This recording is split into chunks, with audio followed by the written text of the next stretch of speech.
Into negative पढ़ेंगे हम, ठीक है ना। चेंज इनटू नेगेटिव, इसका मतलब क्या होता पता है, यानी नकारात्मक सेंटेंस में बदलना, ठीक है। बेसिक से देखेंगे, ठीक है ना। एक क्वेश्चन आना है, इजी से बता दूंगा, इतने में ही आ जाएगा आपको समझ में, ठीक है। पहला क्वेश्चन देखते हैं। She lives with her parents, ठीक है। जब भी डुएल डायरेक्ट के क्वेश्चन करें, निगेटिव में चेंज करना हो, सबसे पहला काम आपको ये पता करना पड़ेगा कि जो सेंटेंस है उसमें टेंस कौन सा आया है। और टेंस पहचानने के लिए दो चीजें आप याद रखना। पहला, उसमें मेन वर्ब की कौन सी फॉर्म लगी है, और दूसरा हेल्पिंग वर्ब क्या है। अगर कंडीशन, ठीक है, कंडीशन अप्लाई, अगर हेल्पिंग वर्ब आई, तो आप तुरंत ही ये मान के चलो कि सिर्फ एक चीज ज्वाइन करना है आपको, उस हेल्पिंग वर्ब के तुरंत बाद नॉट लगा देना और जितना सेंटेंस है ना लिख देना, आंसर कंप्लीट। बट अगर हेल्पिंग वर्ब नहीं आई, मेन वर्ब आ गई, ठीक है, तो मेन वर्ब आने पे आपको क्या करना है, ध्यान रखना। उसमें ये आपको लिखना पड़ेगा कि जो मेन वर्ब है किस टेंस की है, और उस टेंस को जब हम निगेटिव में कन्वर्ट करेंगे तो क्या ऐड करेंगे। तो ध्यान रखना, जब भी क्वेश्चन मेन वर्ब से उठा के देगा दो ही टेंस देगा। पहला टेंस है प्रेजेंट इंडेफिनिट, जिसे कहते हैं सिंपल टेंस, और दूसरा क्वेश्चन है आएगा पास्ट इंडेफिनिट, जिसे कहते हैं सिंपल पास्ट टेंस, ठीक है। अब ध्यान देना, प्रेजेंट इंडेफिनिट का होगा तो पहचानेंगे कैसे, तो ये देख लो, वर्ब की फर्स्ट फॉर्म लगी होगी या फिर वर्ब की फिफ्थ फॉर्म। फिफ्थ फॉर्म की पहचान क्या है, इसमें इस वर्ब में वर्ब की फर्स्ट फॉर्म में यस या यस लगा हो तो आप जान जाना ये वर्ब की फिफ्थ फॉर्म है। एग्जांपल देखो, वर्ब की फर्स्ट फॉर्म गो होती है, लेकिन जो फिफ्थ फॉर्म गो का होगा वो क्या हो जाएगा, गोज, यानी लग गया लास्ट में यस। तो इससे ये पहचान में आया कि वर्ब की कौन सी फॉर्म हो गई, फिफ्थ फॉर्म, ठीक है। ऐसे अगर प्ले लिखा है तो ये वर्ब की कौन सी फॉर्म, फर्स्ट फॉर्म, तो इसका जब फिफ्थ फॉर्म बनाएंगे तो क्या बनाएंगे, प्लेज। आगे समझ में, तो ये पहचान में आएगा, ये कौन सा टेंस पहचान में आएगा, प्रेजेंट इंडेफिनिट, ठीक है। अगर प्रेजेंट इंडेफिनिट है तब उसका अगर आपको निगेटिव बनाना है, निगेटिव सेंटेंस, ठीक ना, तो ध्यान रखना, अगर वर्ब की फर्स्ट फॉर्म है तो इसके साथ, वर्ब की फर्स्ट फॉर्म दिखे तो इसके साथ क्या करना, डू प्लस नॉट और प्लस वर्ब की फर्स्ट फॉर्म लगा देना, ठीक है। दूसरी कंडीशन, अगर वर्ब की फिफ्थ फॉर्म दिखे तो आपको क्या करना है, DOES, डज प्लस नॉट और प्लस वर्ब की फर्स्ट फॉर्म लगाना है, ठीक है। ये हुआ पास्ट प्रेजेंट इंडेफिनिट का। अब आते हैं हम लोग पास्ट इंडेफिनिट की। यदि पास्ट इंडेफिनिट का हुआ तो उस कंडीशन में आप याद रखना, सेंटेंस में दो चीजें पहचानना है, क्या सेंटेंस में वर्ब की सेकंड फॉर्म आई है, दूसरा सेंटेंस कंडीशन, क्या सेंटेंस के अंत में YESTERDAY है, यस्टरडे आया है, ठीक है। लेकिन दोनों चीज मिलना चाहिए, या कि सेकंड फॉर्म आएगा तो चल जाएगा, बट ये सोचना यस्टरडे बस लिखा है और सेकंड फॉर्म नहीं लिखा है ना, तो ये जान लेना गड़बड़ है। अगर सेकंड फॉर्म बस मिला, यस्टरडे नहीं मिला, तब भी काम चल जाएगा, लेकिन अगर यस्टरडे बस मिला, सेकंड फॉर्म नहीं मिला, तो काम नहीं चलने वाला, ठीक ना। तो पहचान हुई। तो अगर पास्ट इंडेफिनिट का हुआ तब क्या करोगे, तो आपको एक चीज बता देता हूँ, इसमें जब हम निगेटिव चेंज करेंगे तो डिड प्लस नॉट और प्लस वर्ब की फर्स्ट फॉर्म यूज करना है, और ये यूज कब करना है ये भी जान लो, दोनों कंडीशन में। Did plus not plus verb की फर्स्ट फॉर्म का यूज हम सब्जेक्ट के तुरंत बाद करेंगे। सब्जेक्ट रहेगा उसके तुरंत बाद ही क्या यूज करोगे,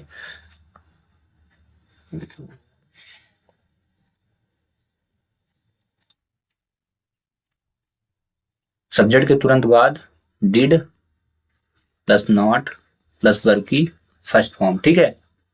ऐसे ही जब हम प्रेजेंट इंडेफिनिट का सेंटेंस चेंज करेंगे तो सब्जेक्ट के तुरंत बाद अगर वर्ब की फर्स्ट फॉर्म है तो डू प्लस नॉट और प्लस वर्ब की फर्स्ट फॉर्म, बाकी जो भी अदर रहेगा सेंटेंस में वो सब लिख देना है, ठीक है। ऐसे ही ये डू के लिए हुआ, ऐसे ही जब सेकंड फॉर्म फिफ्थ फॉर्म लगी होगी तो सब्जेक्ट के बाद क्या लिखोगे, डज प्लस नॉट और प्लस वर्ब की फर्स्ट फॉर्म, ठीक है। सभी में फर्स्ट फॉर्म लगेगी, ठीक है ना। ये किन कंडीशन के लिए है, जो मैंने बताया कि सेंटेंस अगर वर्ब की फर्स्ट फॉर्म हो, फिफ्थ फॉर्म हो, या फिर वर्ब की सेकंड फॉर्म लगी हो, ठीक है। अब दूसरी कंडीशन क्या आती है हेल्पिंग वर्ब की, अगर हेल्पिंग वर्ब हो, हेल्पिंग वर्ब, ठीक है ना, हेल्पिंग वर्ब अगर है तब सबसे इजी होता है सेंटेंस को मेक करना। हेल्पिंग वर्ब होती कितनी है जान लो, 24 होती हैं, कितनी 24। तो इनको आपको पहचानना है। अगर हेल्पिंग वर्ब है ना तो तुरंत ही हेल्पिंग वर्ब के तुरंत बाद आप नॉट लगा देना और जितना सेंटेंस है ना, जितना सेंटेंस आप पूरा लिख देना आंसर, सबसे सही होता है ये। लेकिन एग्जाम में जरूरी नहीं कि हेल्पिंग वर्ब वाला ही सेंटेंस देगा, ठीक है, बट हम 24 हेल्पिंग वर्ब या एक्सिलरी वर्ब देख लेते हैं कौन कौन से। इज, एम, आर, वॉज, वर, ठीक ना, डू, डिड, डज, ठीक ना, काउंट करके रखना आप। हैज, हैव, हैड, ठीक है, 11 हो गई क्या, ठीक है। Can, COULD, could, shall, shall है SHALL, shall, SHOULD, should, will के साथ वुड, काउंट करना 24 होनी चाहिए, ठीक है। मे, माइट, MIGST, मे, माइट और मस्ट, ठीक है, OUGST, ought to, used to, used to बहुत अच्छा सेंटेंस है। मैं आम खाया करता था, I used to eat mango। मैं गाना गाया करता था, I used to sing a song। used to बताता है कि आप पास्ट में क्या करते थे, उसको रिप्रेजेंट। मैं सुबह दौड़ा करता था, I used to run in the morning। मैं उससे बात किया करता था, I used to talk to her। मैं उससे मिलने जाया करता था, I used to meet to her। आया समझ में, ठीक है। यूज टू सबसे अच्छा, ये मॉडल वर्ब है तो इसमें मैं मिक्स किया, मिक्स बेस है में, ये हेल्पिंग वर्ब में, ठीक है ना, मॉडल वर्ब भी है इसमें। कितने हो गए, यूज टू, डेयर, नीड, पूरे हो गए क्या, काउंट कर लो, 1 2 3 4 5 6 7 8 9 10 11 12 13 14 15 16 17 18 19 20, फिर 21 22 23 और 24, जिसे आप 24 भी बोल देते हैं, ठीक है, 24 हो गया, ठीक है। ये अगर सेंटेंस में आपको दिखें तो आपका काम क्या है, सिर्फ और सिर्फ इनके बाद क्या लगा देना है, नॉट, और आंसर कंप्लीट। तो चलो देखते हैं, पहला काम हम यही करेंगे। ये जितने भी सेंटेंस हैं इसमें देखते हैं, इसमें इज आया है ना, इज, तो इसके तुरंत बाद क्या लगाओगे, नॉट और कंप्लीट। बस, Seema is not selling sells on the seashores, खत्म, कंप्लीट। ये सबसे इजी होते हैं भाई। ये अगर आपको दिख रहे हैं सेंटेंस में, बोला है निगेटिव कन्वर्ट कर, तो क्या करना है, इनको देखना, उनके बाद तुरंत क्या लगाओगे, नॉट, और कुछ चेंज नहीं करना, ठीक ना। अगला, पहले वाले में तो दिखा नहीं है ना, आई लाइक राम हैज लिखा, इसमें भी है क्या, ये देखो मिल गया, दो मिल गए। तो हैज के बाद तुरंत क्या लगाओगे मुन्ना, नॉट, क्या लिखोगे, Ram has not written a novel. आया समझ में। दुनिया का सबसे इजी अगर निगेटिव कन्वर्ट करना है तो यही है, ठीक है ना। वो क्या आइडेंटिफाई करोगे, हेल्पिंग वर्ब है क्या, आगे समझ में। अगला कर लेते हैं, आई रीड, नहीं मिला, ठीक ना। ध्यान रखना, सब्जेक्ट के तुरंत बाद ही हेल्पिंग वर्ब सर्च करना है। सब्जेक्ट मतलब शुरुआत में रहता है, ठीक है। तो सभी सेंटेंस में सब्जेक्ट है, ये सब्जेक्ट है, सीमा सब्जेक्ट है, आई सब्जेक्ट है, राम सब्जेक्ट है, आई सब्जेक्ट, दे सब्जेक्ट, इसके बाद हेल्पिंग वर्ब या कि मेन वर्ब होगा, तो हैव है, हैव बाबू है क्या, ये देखो है ना। तो इसके साथ क्या लगा दोगे मुन्ना, नॉट, ये लो, है ना दुनिया का सबसे इजी सेंटेंस मेक करना। तो क्या लिखोगे, they have not taken the child to hospital, पूरा फिर लिख देना है। क्या लिखोगे, दे हैव लिखोगे, उसके तुरंत बाद नॉट लगा देना, अब बाकी पूरा लिख देना, बन गया ना, है ना जी। अगला लिखते हैं, आई के बाद had, I strange experience yesterday, but इसको हम थोड़ा सा बाहर रखेंगे। हैड तो है, लेकिन हैड के साथ एक कंडीशन रहती है।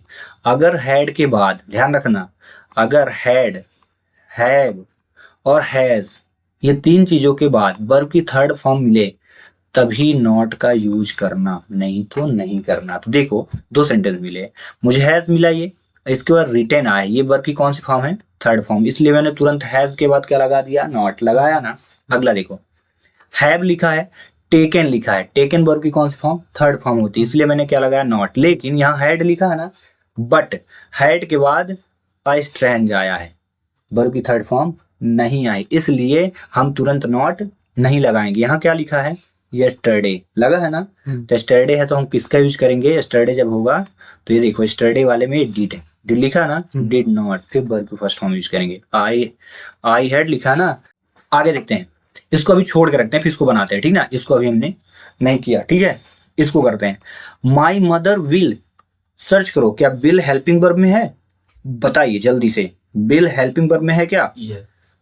अगर बिल हेल्पिंग वर्ब में है तो उसके साथ क्या लगाओगे? तुरंत ही बाद क्या लगा दोगे? Not. My mother will not teach me. आगे समझ में? क्योंकि ये देखो बिल लगा था ना, और बिल के तुरंत बाद क्या? क्योंकि बिल क्या है? हेल्पिंग वर्ब है, और हेल्पिंग वर्ब के बाद क्या लगाया जाता है? नॉट। और नॉट लगा के लिखना है क्या? बाकी पूरा सेंटेंस रहेगा, सिर्फ और सिर्फ चेंज आप क्या करोगे? नॉट बस लगाओगे। आगे समझ में? अगला कर लेते हैं हम। अगला टीना हैज, तो टीना सब्जेक्ट हुआ, हैज लगा, फिर बीन लगा, राइटिंग, तो हैज के बाद क्या लगाओगे? आगे समझे? Tina has not been writing an, ध्यान रखना हैज हैव हैड ये रूल होता है, हैज हैव हैड। अब प्लस इनके बाद अगर बीन लगा हो, क्या बीन लगा हो, तो ये पहचान लेना कि वर्ब की फोर्थ फॉर्म लगी है क्या। वर्ब की फोर्थ फॉर्म की पहचान ध्यान रखना, वर्ब की फर्स्ट फॉर्म में आईएनजी लगा हो तो फोर्थ फॉर्म होता है। कैसे? गो है, अब गो में जैसे ही हम आईएनजी लगाएंगे, गो क्या वर्ब की फर्स्ट फॉर्म होती है, तो क्या हो जाएगा? गोइंग। क्या होगा? गोइंग। तो गोइंग हुआ, तो ये रूल कहता है कि अगर हैज के बाद या हैव के बाद या हैड के बाद अगर बीन लगा हो, बीन के बाद वर्ब की फोर्थ फॉर्म लगा हो ना, तो इनके पहले मतलब हैज के तुरंत बाद क्या लगाओगे? नॉट लगा देना, ठीक है ना, क्योंकि हेल्पिंग वर्ब हो जाती है।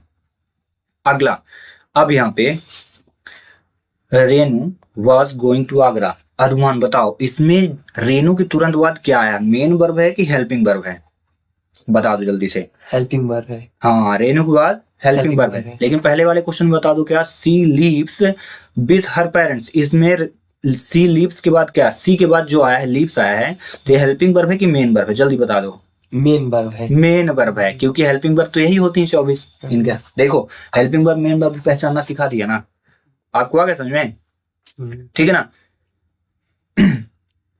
चलो तो इसको हम कर लेते हैं, क्योंकि यहाँ क्या लिखा है? वॉज, तो वॉज क्या हुआ? हेल्पिंग वर्ब, और मैंने आपको सिखाया है कि हेल्पिंग वर्ब के बाद क्या लगाना है? नॉट। तो आंसर क्या लिखोगे? जब इसका सेंटेंस, इन जितने भी मैंने बताए हेल्पिंग वर्ब वाले सेंटेंस बताए, तो इसका जब आंसर करेक्ट करना तो कैसे लिखोगे? जो शुरू में लिखा है रेनू, फिर वॉज, इसके बाद क्या लगा देना? Not. Not going to Agra, सब में मतलब आंसर इस प्रकार, रेनू वॉज नॉट, अब पूरा सेंटेंस लिखना, गोइंग टू आगरा। आगे समझ में? बस पूरा समझ में आ गया ना, ये हेल्पिंग वर्ब वाले। अब 2 सेंटेंस बचे थे, कुछ सेंटेंस जो बचे थे उनको देख लेते हैं। पहला हम ये देखेंगे, इसमें हैड आया है, लेकिन हैड के बाद तुरंत वर्ब की थर्ड फॉर्म नहीं आई है ना, तो ना आने के कारण ध्यान रखना, क्योंकि हैड लिखा है, ठीक है, और यहाँ यस्टरडे लगा है, तो मैंने आपको बताया था कि जब हैड लगा हो, वर्ब की फर्स्ट फॉर्म, यस्टरडे लगा हो, ये बस वर्ब की फर्स्ट फॉर्म कहलाती है, ध्यान रखना। ये वर्ब की सेकंड फॉर्म है, फर्स्ट फॉर्म नहीं है। कौन सी फॉर्म? ये सेकंड फॉर्म, ठीक ना। हैव, ध्यान रखना, हैव हैड और हैव हैड, ये हैव जो होती है वर्ब की फर्स्ट फॉर्म कहलाती है, और हैड कौन सी फॉर्म कहलाती है? Second form. ये हैव का सेकंड फॉर्म हैड होता है। तो जब इसको हम चेंज करेंगे तो देखना, इसका आंसर हम इस प्रकार से लिखेंगे, ठीक है। आई लिखेंगे, फिर क्योंकि हैव ये क्या, ये हैड है ना, आई के बाद क्या लगाओगे? सब्जेक्ट के बाद क्या लगाओगे? डिड नॉट, वर्ब की फर्स्ट फॉर्म, तो आई डिड नॉट, अब वर्ब की फर्स्ट फॉर्म क्या होती है? Have. I did not have, और फिर पूरा आई डिड नॉट हैव लिख गया, ठीक है। इसके बाद यहाँ से आई स्ट्रेंज से लेकर के पूरा लिख देना, ठीक है। आई स्ट्रेंज एक्सपीरियंस एक्सपीरियंस यस्टरडे।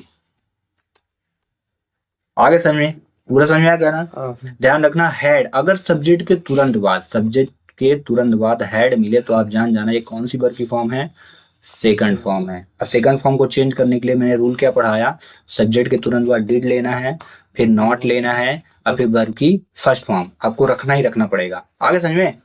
तो ये अगर आपसे पूछा जाए कि अगर हैव जो है, हैड है वर्ब की सेकंड फॉर्म, तो इसका फर्स्ट फॉर्म क्या होगा, क्या याद रखना, हैव। क्या होती है फर्स्ट फॉर्म, हैव होती। ये हो गया, ठीक है। हमने कौन कौन से सेंटेंस कर लिए उनको देखते हैं। देखो राम वाला हो गया, क्योंकि इसमें क्या लिखा था, हेल्पिंग वर्ब, ठीक है। ये हो गया, ये भी हो गया, माई मदर हो गया, टीना हैज हो गया, ये तो हेल्पिंग वर्ब में थे, तुरंत कर लिया हमने। अब जो बचा है, सेकंड भी हो गया, बचा कौन सा है, फर्स्ट वाला, फर्स्ट हो गया, थर्ड और फिफ्थ, 3 क्वेश्चन बचे, है ना। चलो अब इनको हम करते हैं। तो सी लीव्स, यस लगा है क्या लास्ट में, लिखा है। और यस किस में लगता है, मैंने शुरू में बताया, वर्ब की कौन सी फॉर्म में, ये देखो यस, फिफ्थ फॉर्म। और फिफ्थ फॉर्म का जब हम बनाते हैं वर्ब की फिफ्थ फॉर्म के लिए स्ट्रक्चर, ये ध्यान रखना, ये वर्ब की सेकंड फॉर्म का स्ट्रक्चर, ये वर्ब की फर्स्ट फॉर्म का स्ट्रक्चर, और वर्ब की फिफ्थ फॉर्म का क्या होता है, subject plus does plus not verb की फर्स्ट फॉर्म। तो इसका जब हम आंसर करेंगे इस सेंटेंस का आंसर, तो क्या लिखोगे, सी, फिर तुरंत क्या लगेगा, डज नॉट, और फिर वर्ब फर्स्ट फॉर्म। तो इसको यस को हटा देना है, तो लीव हो जाएगा, LIV। She does not leave, और फिर विथ हर पेरेंट्स, पूरा का पूरा विथ हर पेरेंट्स। आगे समझ में पूरा। ये किन कंडीशन में है, जब वर्ब की फिफ्थ फॉर्म है, प्रेजेंट इंडेफिनिट हुआ। पहला समझ में आ गया। दूसरा हेल्पिंग वर्ब में था, मैंने कर दिया। तीसरा आई लाइक मैंगोज, और लाइक में क्या यस लगा है, नहीं लगा है ना, लेकिन सिंपल लिखा है, इसको हमेशा याद रखना। लाइक के 3 फॉर्म, लाइक, लाइक्ड, लाइक्ड, ये 3 फॉर्म हो गए, ठीक है। फिर लाइकिंग हो गया, और फिर लाइक्स होता है फिफ्थ फॉर्म। फोर्थ फॉर्म में एनजी लगता है, कि ये तो बचा क्या है, वर्ब की फर्स्ट फॉर्म है। और जब वर्ब की फर्स्ट फॉर्म होती है तो रूल मैंने क्या बताया, देखो वर्ब की फर्स्ट फॉर्म में सब्जेक्ट के बाद तुरंत डू और नॉट लगा देना है। तो आई के बाद क्या लगाओगे आप, डू नॉट लगाओगे, फिर जितना सेंटेंस लिख देना, I do not like mangoes, हमको आम नहीं पसंद है, या हमको आम पसंद नहीं है, ठीक है। केला खिलाना तो खिलाओ, आम नहीं पसंद है, ठीक है।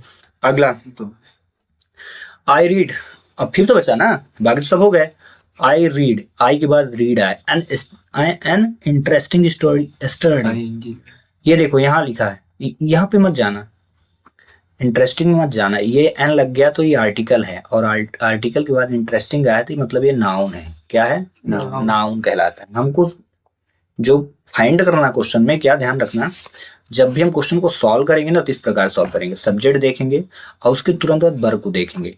तो रीड लगा है, तो रीड के जो फॉर्म होते हैं ना, सभी फॉर्म सेम होते हैं। रीड देखो, रीड फर्स्ट फॉर्म, फिर रीड सेकंड फॉर्म, फिर रीड थर्ड फॉर्म, ये 3 फॉर्म सेम होते हैं। फिर होता है रीडिंग, फिर होता है रीड्स। रीड के 3 फॉर्म सेम होते हैं। तो कैसे पता चलेगा कि ये किस टेंस का है, तो आपको ये बता रहा सेंटेंस का लास्ट, ठीक है, लास्ट। ये यस्टरडे कब लगता है, मैंने शुरू में ही बताया, यस्टरडे कब रहेगा, जब पास्ट इंडेफिनिट होगा, वर्ब की सेकंड फॉर्म होगी। मतलब रीड कौन सी फॉर्म है, वर्ब की सेकंड फॉर्म है। और सेकंड फॉर्म के लिए मैंने रूल क्या बताया, देखो सेकंड फॉर्म के लिए रूल क्या बताया, सब्जेक्ट के बाद डिड नॉट लगाना है ना, तो आप लगा दो भाई, और आंसर की प्राप्ति हो जाएगी, ठीक है। आई डिड नॉट लिखोगे ना, लिख दिए, इसके बाद वर्ब की फर्स्ट फॉर्म तो रीड ही होगी। आई डिड नॉट रीड, और फिर पूरा का पूरा sentence, an interesting story yesterday. आगे समझ में, I did not read an interesting story yesterday. आगे समझ में।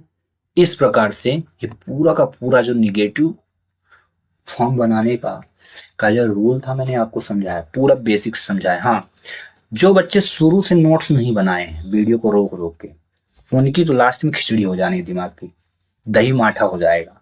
मैं जो ही बच्चे अगर देख रहे हैं इस लेक्चर को, सबसे बेस्ट सजेशन दूंगा कि जो जो पॉइंट मैं शुरू से बताते गया उसको आपको रफ में एक तरफ नोट आउट कर लेना है, जिंदगी में इससे दोबारा ना भूले। आगे समझ में? तो मेरे को ये पता है कि आपको समझ में आ गया है, तो मेरी एक आदत है, पढ़ाने के बाद मैं होमवर्क देता हूँ 1 2 3 और 4। और मैं आपसे ये भी पूछूंगा कि हेल्पिंग वर्ब कितनी होती है? 24। ठीक है ना? ठीक है। तो कोई 4 हेल्पिंग वर्ब के आप नाम बताओ, कमेंट्स करके बताना है। ठीक है, देखेंगे। चलिए देखते हैं, होमवर्क दे देते हैं आपको। He eats an apple. ठीक है, अरुमान ये बताओ, ही के बाद ईट्स आया है, ये हेल्पिंग वर्ब है कि मेन वर्ब है? मेन वर्ब है। बहुत बड़े, वेरी गुड, छोरा सुधर गया, अच्छे समझ में आ गया। I am reading English. चल मुन्ना बता, सब्जेक्ट के बाद एम लगा है, हेल्पिंग वर्ब है कि मेन वर्ब है? मेन वर्ब ना ही है, helping verb. Very good, helping verb है, पढ़ाया था एम लगा है। 24 हेल्पिंग वर्ब बताया था। ठीक है, शी कैन, ये होमवर्क है, शी कैन प्ले क्रिकेट, वह क्रिकेट खेल सकती है। बताओ, इसमें सब्जेक्ट की, ये सब्जेक्ट है, इसके बाद कैन मैंने यूज किया, तो कैन क्या है, मेन वर्ब है कि हेल्पिंग वर्ब? बताओ, जल्दी बताओ और अपने घर की ओर जाओ। Aruman, helping verb. Very good, helping verb. आपको समझ में नहीं आया, इसको अच्छे से पढ़ना, ठीक ना? Rohan will call you.